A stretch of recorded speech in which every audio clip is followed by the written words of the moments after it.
حضرت عمر فاروق رضی اللہ تعالیٰ عنہ رات کو نا گھر کے اندر بیٹھے بیٹھے اچانک رو پڑے. زوجہ نے بیٹے کو اٹھایا, فرمایا پتہ کرو تمہارے باپ کو کیا مسئلہ ہے. صاحبزادے آئے, ابا جی کیا بات ہے؟ فرمایا اماں کو بلاؤ.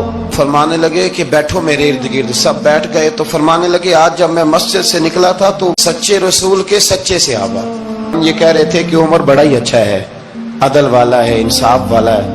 تو ابا جی اس میں رونے والی کیا بات ہے؟ تو فرمانے لگے ڈر یہ لگتا ہے کہ باہر تو میں اچھا تھا, گھر میں تو نہیں کوتاہیاں کرتا رہا. کہنے لگے کہیں تمہارے حقوق تو نہیں پامال کرتا رہا. تو آپ کی اہلیہ نے جب سنا تو وہ کہنے لگی عمر مجھے تو بڑا پرانا شکوہ ہے, تم نے سارا دن مسجد میں گزار دیا اور ساری رات نقاب اوڑھ کے مدینے کی گلیوں میں گزار دی, زندگی کی کوئی خوشی دیکھ ہی نہیں سکی. چاہ تو میرے اندر بھی دینا کہ میرا شوہر کچھ گھڑیاں بیٹھتا, کہیں مجھے لے کے جاتا, تو میں تو کچھ نہیں دیکھا, مجھے بڑا شکوہ ہے. تو حضرت عمر کہنے لگے چل اللہ کی رضا کے لیے معاف کر دے. تو اہلیہ کہنے لگی میں نہیں معاف کرتی, اس شرط پوری کریں. فرمایا وہ کیا؟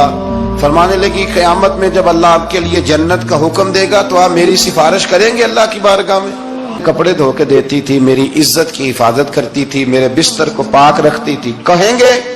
تو حضرت عمر فرمانے لگے تیرے ساتھ وعدہ رہا, رب نے اگر عمر کو اپنے فضل, اپنے کرم اور اپنے محبوب کے صدقے جنت دی تو عمر تیرے بغیر جنت میں نہیں جائے گا.